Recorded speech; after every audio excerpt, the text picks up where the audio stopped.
आणि यानंतर एक महत्त्वाची बातमी समोर येते। छगन भुजबळ यांना मतदान केंद्रात जाण्यास स्थानिक विरोधकांनी अडवल्याचं सध्या पाहायला मिळतंय। येवल्यातील खरवंडी मतदान केंद्रावरची ही घटना आहे। महत्त्वाची बातमी आपण सध्या ही पाहू शकतोय। छगन भुजबळ यांना हे विरोधकांनी अडवलेलं आहे। मतदान केंद्रामध्ये जाण्यास स्थानिक विरोधकांनी अडवल्याचं सध्या पाहायला मिळतंय।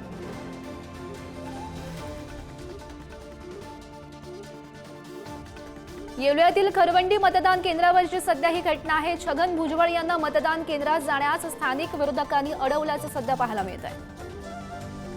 तर या संदर्भात अधिकची माहिती जाणून घेऊयात। आमचे प्रतिनिधी रईस शेख सध्या आपल्यासोबत आहेत। रईस, आपण सध्या पाहू शकतो छगन भुजबळ यांना मतदान केंद्रात जाण्यास विरोधकांनी अडवल्याचं पाहायला मिळतंय। काय नेमकं सध्या कारण आहे?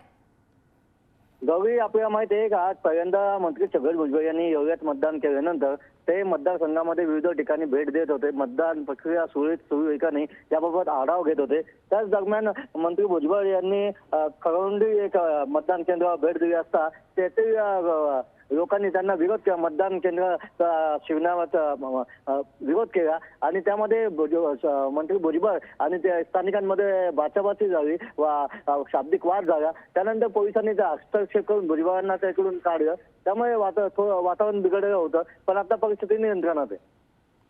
गौरी, हो, नक्कीच रईस, या सर्व घडामोडींवर असंच लक्ष ठेवून राहा। तुर्तास धन्यवाद दिलेल्या या माहितीसाठी। महत्त्वाची बातमी आपण सध्या पाहतोय। सकाळीच खरं तर आपण पाहिलेलं होतं, नाशिकमध्ये राडा झालेला होता कांदे आणि भुजबळ समर्थकांमध्ये। दुसऱ्या ठिकाणची ही दृश्य, छगन भुजबळ यांना मतदान केंद्रात जाण्यास स्थानिक विरोधकांनी अडवल्याचं सध्या पाहायला मिळतंय।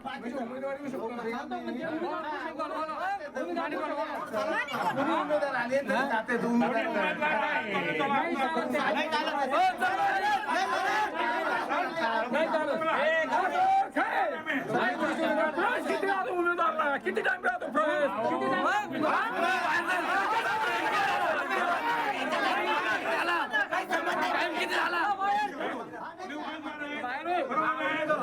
मग मी त्यांना तेच सांगतो की लवकर या।